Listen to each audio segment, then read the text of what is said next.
Okay, so apparently my record button is the same as the game's pause button. I should probably change that. And I also noticed some staticky sounds.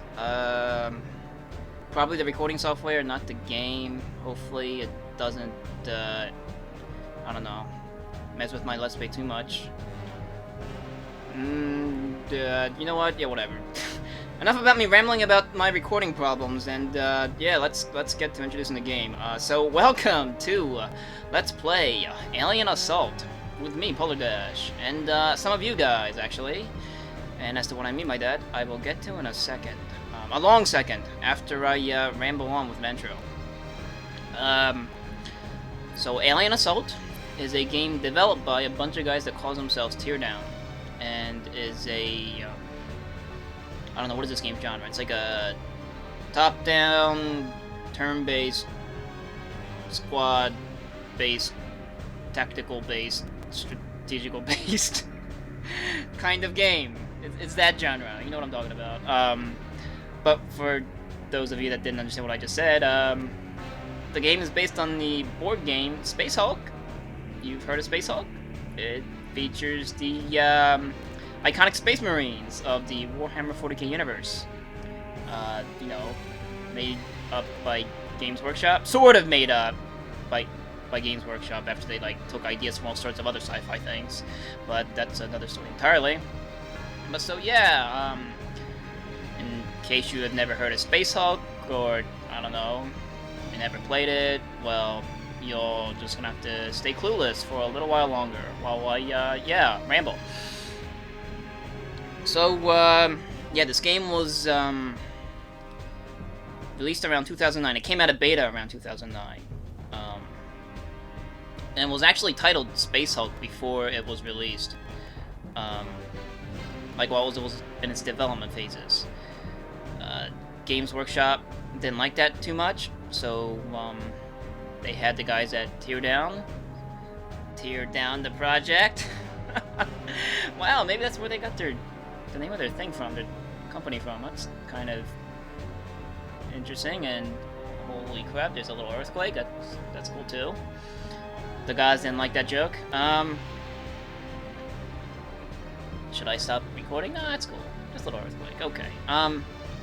Right, so tear down the project. Tear down, instead of yeah, abandoning their little project, decided to release their game anyway. But, you know, instead of titling it Space Hulk, they changed it to Alien Assault to get around the copyright stuff. And, changed the Space Marines into, space dudes or whatever, and the Storm Bolters are, storm guns, and the Power Swords are powered blades or something. I don't know, you get the idea. They changed all the stuff around to avoid the, copyright Thunderhammer from Games Workshop.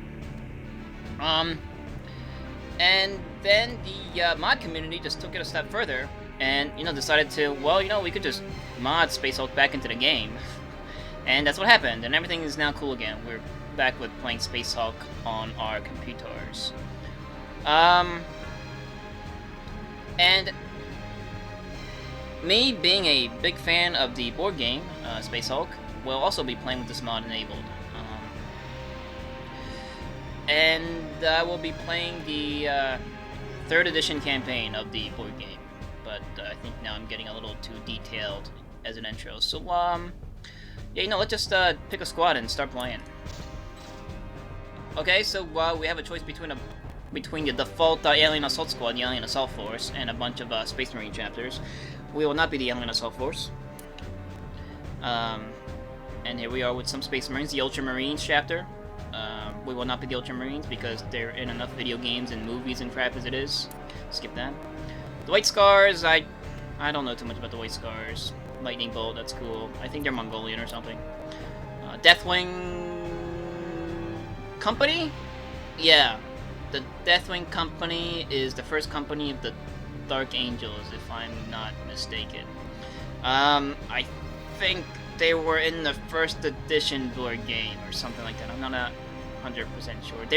They were in the PC game, right? The DOS game, I think. Space Hulk. That was impossibly hard. So that's the Death Wings. Imperial Fists. They're the the tower defense game enthusiasts of the Space Marine community. As you can see, their squad sergeant is, he has his helmet on because they're into that defense deal. So they're cool people. Space Wolves, I think they're considered the psychotics out of the Space Marines. They hail from the planet Fenris and are very Viking-like. So says their peers. The Blood Ravens, yeah, we all know who the Blood Ravens are. They were in that game, Dawn of War 2, and they were pretty badass. And here we're with the Blood Angels. We'll be playing as the Blood Angels, and as you can see, this is where I was talking about, where you guys will also be let's playing with me. The game has a random name generator, and I swapped the default names with my subscribers. It was a very tedious and painstakingly long process due to YouTube being a dickbag and I don't know, making that subscriber list that we video uploaders have access to into this jumble of crap that's like hard to organize and go through. So yeah, we have Alpha Squad here, led by Brother Sergeant Tom Nom. We got Brother J Square John Jeremy, Brother Karl Mart, Rump Nissen, and hey, Arash Mickey. Bravo Squad, we got Brother Sergeant Erudite Dragon leading Cool Kangaroo 85, Mr. Ping Zero, Lazy Fire, and Omega Theta. Cool. Alright, so let's be the Blood Angels. And I'm picking the Blood Angels because the board game features the Blood Angels campaigning in a Space Hulk. You know, it only makes sense. Alright. Alright, now that we've picked our Blood Angels chapter, let us start a new campaign. Right, you get your default campaigns, and you can also download like fan-made campaigns online from the Teardown website and the forums. We will be playing the Sin of Damnation 3rd Edition. This is the campaign that the 3rd Edition board game takes place in. Alright. Right, I have a whole bunch of reading. And I will be reading this out loud. And I think all this is from the instruction manual and the mission booklet in the game. It adds like a bunch of, you know, fluff to the game that you'll be playing. And I will be reading it out loud for my own enjoyment. I may probably include a timestamp that will skip all this, so you can just go ahead and hit the timestamp so you can, I don't know, avoid getting your ears tortured by me and my mouth. Alright, no, that sounded gross. Prologue, Disaster at Secaris. In the year 996.M40, an Imperial Navy patrol passing through the Secaris system detected a large space hulk drifting in system, drawn by the star's gravitational pull. The fourth world of the Secaris system was a populous hive world, inhabited by more than 50 billion humans. Oh god, that's a lot of it's a billions, millions of lots of humans. It was a hub of commercial and military activity, and the threat posed by the closing space hulk was immense. Wary of the boarding... See, this is what I'm talking about, you should skip this. Wary of boarding the vessel with his crews, the Commodore commanding the flotilla sent an astropathic message to the nearby fortress monastery of the Blood Angels. That's us! The chapter responded in full, led by Commander Sangello, and within 3 weeks, the might of the Blood Angels has come to Secaris. Alright. The sheer size of the Space Hulk and its proximity to busy trade routes through the system precluded any kind of systematic bombardment. Debris would be a serious threat to navigation. Instead, Commander Sangello led a full-scale boarding action. That's the only way to go.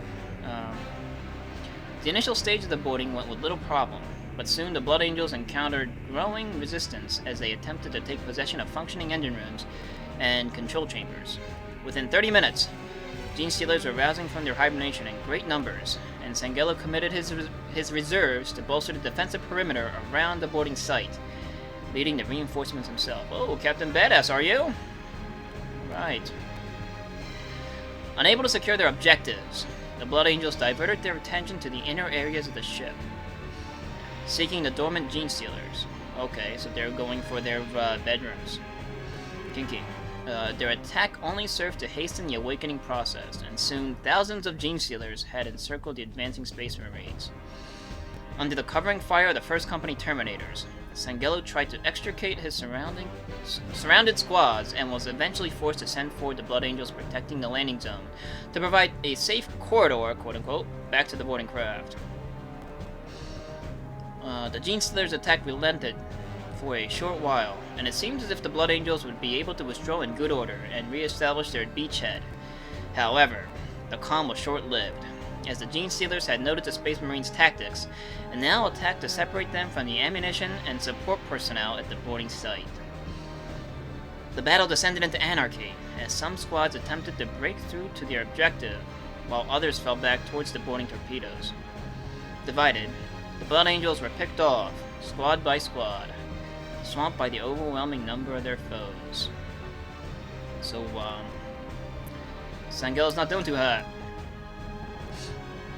The battle ended when Sangelo had no choice but to order a general retreat. Retreat! Though kill estimates put enemy slain at close to 12,000. Holy crap, that's a lot of dead Genestealers. There seemed an unstoppable tide to the creatures. Of the entire chapter, only 50 Space Marines survived. Wow. A chapter consists of 1,000 Space Marines, divided into companies of 100 Space Marines, meaning 10 companies per chapter. Many departed the Space Hulk and Savior pod, still functioning aboard some of the Space Hulk's vessels. Meanwhile, a selfless Thunderhawk gunship pilot flew into open cargo bays and docking chambers to extricate a handful of their squads. That was plural. Multiple pilots. I don't know, I'm not too good to singular plural. I'm Japanese. The action had been a complete catastrophe for the chapter. The shame of defeat would last far longer than the losses inflicted. Okay, so that was the prologue. Way back then in yesteryear, the Blood Angels got their asses kicked by Genestealers and a Space Hulk. Very, very sad and traumatic story. The Blood Angels. Alright, so fast forward some years, some time, to the Sin of Damnation. It is rare to encounter a Space Hulk. For much of their existence, they are tossed upon the ripples of the warp, only occasionally breaking into real space. Even in the material realm, the vast distances between inhabited worlds make it an unusual occurrence to encounter one of these wandering behemoths. The immense interstellar distances of the galaxy make conventional means of travel next to impossible. In order to traverse these vast distances, the spaceships of the Imperium and other races utilize warp space. However, warp space is a dangerous place, racked by storms and inhabited by monstrous creatures, and it is not uncommon for the crew of a vessel to be wiped out, either from starvation, warp-borne predators, murder, suicide, or countless other horrors. Alright, so warp space is not a good place to be. And it's the Warhammer 40k version of hyperspace. Ships jump into warp space to get from point A to point B faster than you would if you just kind of traveled in real space. The only problem being that whole murder and suicide thing, yeah. Alright, so these ships that were rendered wiped out by the warp goes to, let me just read normally. The lifeless ships are left drifting for centuries. Many of the warp's rivulets of power draw together in certain places, particularly where the warp pushes against the boundaries of reality and causes a warp storm. The ghost ships of the warp are drawn to these places, where they are crushed together by titanic forces. The resultant mangle of several ships is known as a Space Hulk. Right, so warp space, they burp out these lifeless vessels in a single point, and they mash together into a Space Hulk. Cool. Interesting science. I need a sip of water. Excuse me. Probably talking to myself by now. Some Space Hulks are relatively small, only 2 or 3 vessels compacted together. Others are ancient and vast, hundreds of cubic kilometers or more. Like the ships that spawn them, the Space Hulks wander upon the unpredictable currents until a chance event deposits them back into real space. It is then that they may become a lair of the Genestealers. The Space Hulks can drift through space undetected for centuries, bringing the Genestealers to new worlds to infect. Their spaceborne home is a perfect lure for the unwary. The ships that make up a Space Hulk often carry highly prized and perishable cargoes, or are examples of valuable lost technology. Right, so Gene Stealers are these aliens. I think their thing is they infect their hosts with like DNA strands, and they manipulate the host DNA, or they like embed themselves into the DNA of their host. So eventually, in a very, very long time, they like transform into these Gene Stealers or something. They're horrible. Right. So they're not an alien species that goes around stealing pairs of pants. Damn it. I knew I shouldn't have pulled that one. I told myself I wouldn't do it before I started the Let's Play. I won't make the jeans joke, but I did. I got a side from my friends when we played the board game too. So do they steal jeans? Like my pants? They all fixed stares at me. I felt stupid, and I feel stupid now. Okay, so let me get the shiver out of my spine. Shake it off. Bountiful. I still can't shake it off. Bountiful fate has presented us with the means by which we might repair those wounds upon our souls caused by the weakness of centuries past. It is not only our duty, but our right to face the darkness again, to stare into the abyss of the unknown. This time we shall be the cleansing light in the shadow, the burning beacon of righteous war. Restore the honor of the shamed fallen through the death of your foes. Commander Dante, Chapter Master of the Blood Angels. Those were some, inspiring words. Commander Dante, thank you.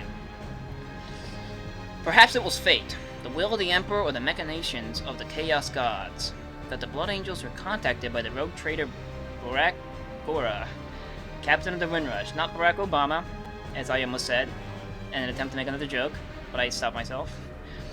A little more than 600 years after the disaster at Secarus.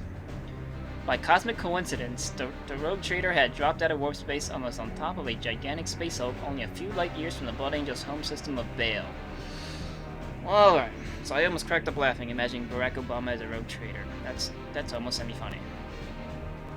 Captain Raphael, Blood Angels chapter, mission log start. Mission clock set at 8 minutes to impact. Boarding party dispatched. Support parties waiting for launch. Bless your weapons. Raise prayer for your armor. Begin the litanies of hatred. Because, yeah, Space Marines so hate Xenos. When word came of a new Space Hulk, the Blood Angels seized the opportunity to redeem their past failure. Under the leadership of Captain Raphael, the First Company, the Blood Angels sent a task force to intercept and investigate the vessel. Dubbed the Sin of Damnation by the Blood Angels, the Space Hulk was large, made from the wrecks of nearly a dozen different vehicles. Scans performed by the Windrush crew revealed there were high concentrations of life signs aboard, and Captain Raphael treated the entire vessel as hostile territory, suspecting a large Gene Stealer presence. 00.22.50. The Blood Angels have returned. We avenged 950 dead. Time alone does not heal our wounds. Strike cruisers of the Blood Angels transporting the First Company and supporting troops warped close to the Sin of Damnation and launched boarding torpedoes. While the assault craft blazed through the ether, scanners bathed the vessel with low-power multispectral analysis to provide overall layout data and identify the concentration of the dormant aliens. All these science words are confusing me. Stronger scanners risk alerting the hibernating Gene Stealers before the Terminators were aboard, so Captain Raphael deployed autonomous recon devices known as Cyber Altered Task Units, also known as CATs. They're these little skull things on caterpillar wheels. That doesn't really describe anything, but yeah, just go along with me. Each teleported to a strategic point aboard the Space Hulk to collect vital information. The scans showed that the majority of the Space Hulk was powerless and lifeless, exposed to the open vacuum of space. The bulk of its vast chaotic architecture served no function at all. No function at all. Inside was a seemingly random labyrinth of empty mess rooms, access corridors, dormitories, loading bays, storage chambers, command decks, maintenance bays, and other facilities, etc., etc. The haphazard maze was crisscrossed by energy lines, power relays, pipes, cables, communication trunks, venting ducts, and other crawl spaces, etc., etc. It would have taken years to clear every last nook and cranny. So, yeah. The interior of a Space Hulk is very cramped, and we're sending giant Space Marines into it. You might think it's not a very good idea, but the Space Marines of the Blood Angel chapters do not care.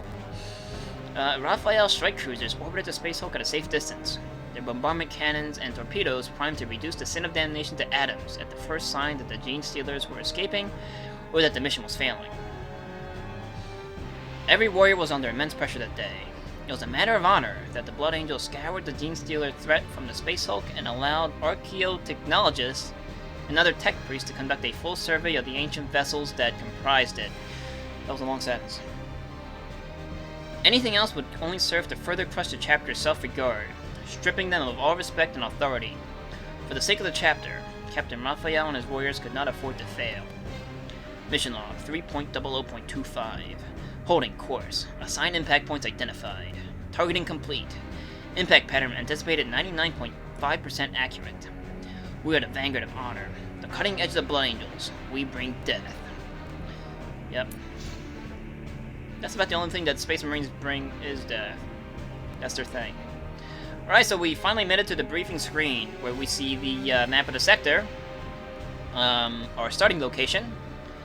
And our objective is to purge these sectors this round. Purging in Space Marine lingo is the equivalent to setting a place on fire. We need to get a Space Marine in there with a heavy flamer to burn out that room. The Gene Stealers will be emerging from everywhere. Nice. But we have no time limit in this mission. That's good. So let's see the squad here.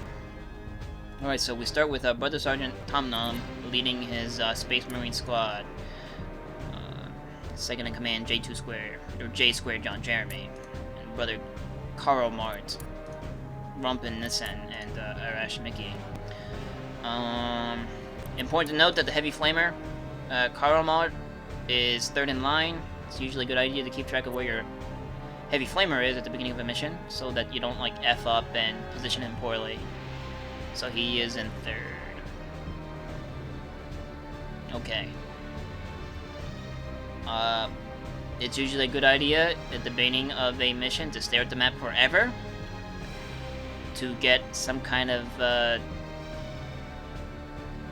strategy going, so you're not just like running around like an idiot. But you know what? I think I'll just like cut the video here and just call it some kind of intro video that you all can skip if you want to, or you would have skipped, because for those that skip this would start this Let's Play from video 2. So yeah, I think I'll do that. So next time we actually play the game. Wow! And we see what happens to Tom Nom's squad. Probably something awful, because yeah, Space Marines die left and right in this game. It's fun. All right, so see you Space Marines next time on Let's Play Alien Assault with the Space Hulk mod with me, PolarDash. I think I'll go with that. All right, so next time.